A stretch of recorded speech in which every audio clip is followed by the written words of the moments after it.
Hi, my name is Bennett with Answers Not Excuses Fitness Training. Today is Trainer Tip Tuesday, and what we're going to do today is go over an exercise called the single leg bench get up. You could use a bench, you could use a box, you could use some stairs. There's a million different ways for us to manipulate this exercise and make it customized to you. But what we're going to do today is actually just use a bench, and I'll show you kind of where we can start off with that. So when we look at doing a single leg get up, there's a few things we want to keep in mind. For starters, we want to be sure that we keep your ankle right below your knee and we're loading your hip. I don't want to try to squat down and do this. I don't want to just load my knee up and lift my heel off the ground. That's not what we're looking to do. What I want to do is be able to sit back and then stand up and squeeze my butt all the way through. So a single leg like air squat like this would be a prerequisite of being able to do this guy. Now, depending on the population, you see a lot of elderly people have a harder time sitting down, standing up all the way, actually squeezing their butt all the way through and activating their glutes. There can be a lot of different reasons for that. Or if you had someone who just had surgery or is super deconditioned, something like that two-legged squat, just getting up and down off of something, depending on the height of it, could give them a hard time. And that's fine, but this is going to be a little bit further advanced exercise than that. So what we're going to look at doing is using one leg to do what I just did with two. So from a stand or a seated position, what we're basically going to do is stand up all the way. What I want to keep in mind is I want to keep my ankle right below my knee. I'm going to drive through this heel and I'm going to squeeze my butt all the way through. Now I'm going to switch angles in a little bit, but if I have my foot way up here, I can't press myself up. I'm gonna try to pull myself up at this point, and there's no way I'm gonna be able to do this. Placement is gonna be key. This makes me extremely weak. If I can get here, now I can actually get under something to press up. So initially too, instead of being able to just use one leg solely by itself, a lot of times people have to keep that other leg on the ground like this, and that's totally fine too. It's a good segue to go from two legs to one leg all by itself.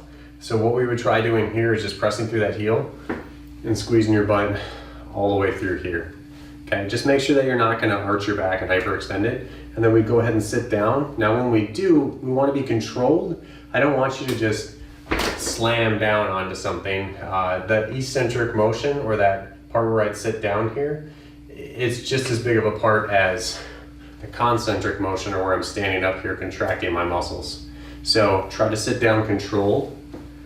You're going to gain more strength that way, and especially on a balance exercise, if you lose all that tension, you're going to lose your balance. So from here, then I would stand back up and squeeze my butt. Now, if I can independently pick up this leg, I will. And I'm going to stand up, squeeze my butt all the way through, and I'm going to sit down.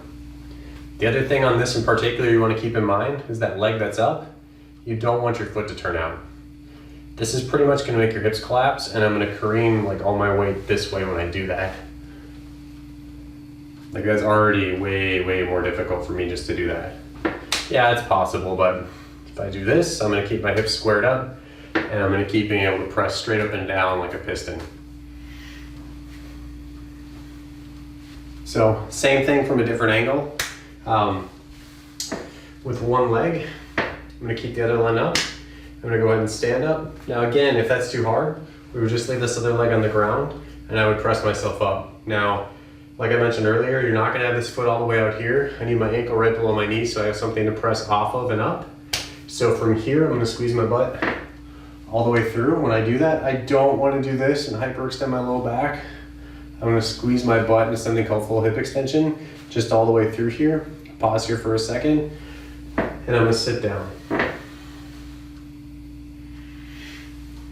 If I can progress past this, I'm going to pick this guy up and follow it up.